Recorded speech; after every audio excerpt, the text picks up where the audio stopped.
Hello friends, আসসালামু আলাইকুম। সবাই কেমন আছেন? আজকে স্বাদে ঘরোয়া মুরগির ঝাল রেসিপি নিয়ে আসছি তোমাদের জন্য। আরেকটি নতুন ভিডিও নিয়ে আসলাম টিয়া ইউটিউব চ্যানেলে।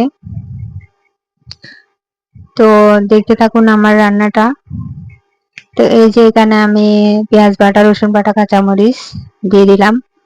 পরিমাণ মতো মরিচের গুঁড়া, হলুদের গুঁড়া দিয়ে দিব। তো এখানে আমি 1 চামচ পরিমাণ হলুদের গুঁড়া ব্যবহার করেছি, 3 চামচ পরিমাণ মরিচের গুঁড়া। তো 1 চামচ পরিমাণ গরম মশলা দিয়ে দিব। এই যে গরম মশলাটা দিয়ে দিলাম। এখন ভালো করে তেলের সাথে মিক্স করে নেব, ভালোভাবে কষিয়ে নেব 5 মিনিট। এখানে কিন্তু আমি এখন পানি ইউজ করব না। তো তেল তেল ভাপ উঠে গেলে তখন আমি মাংসটা দিয়ে দিব। এই যে মাংসটা দিয়ে দিলাম। তো এখন ভালো করে মিক্স করে নিব মশলার সাথে।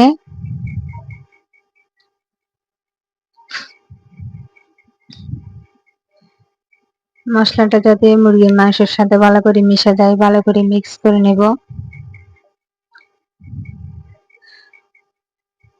তো আমার এই ছোট ছোট রেসিপিগুলো তোমরা চাইলে বাসায় ট্রাই করতে পারো, যারা একদমই রান্না পারো না, বিশেষ করে প্রবাসী ভাইয়েরা, এরপরে আপুরা।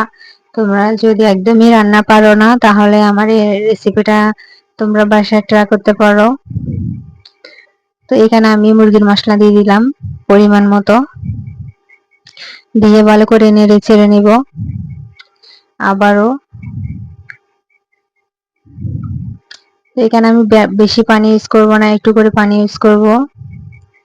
এরপরে স্বাদ মতো লবণ দিয়ে দিব। এই যে একটু ওয়েট করব নেড়ে চেড়ে দিয়ে, তো যাতে মশলাগুলো ভালো করে মিক্স হয়ে যায়।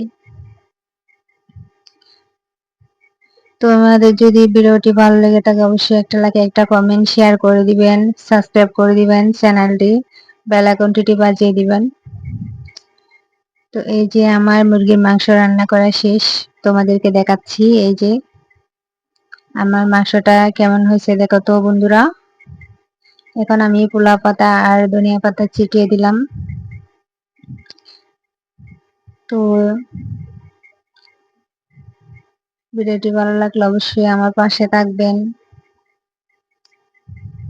তো এই যে তোমাদেরকে ভালো করে দেখাচ্ছি আমি, যাতে বুঝতে সুবিধা হয়। তো কত সুন্দর গ্রান এসছে।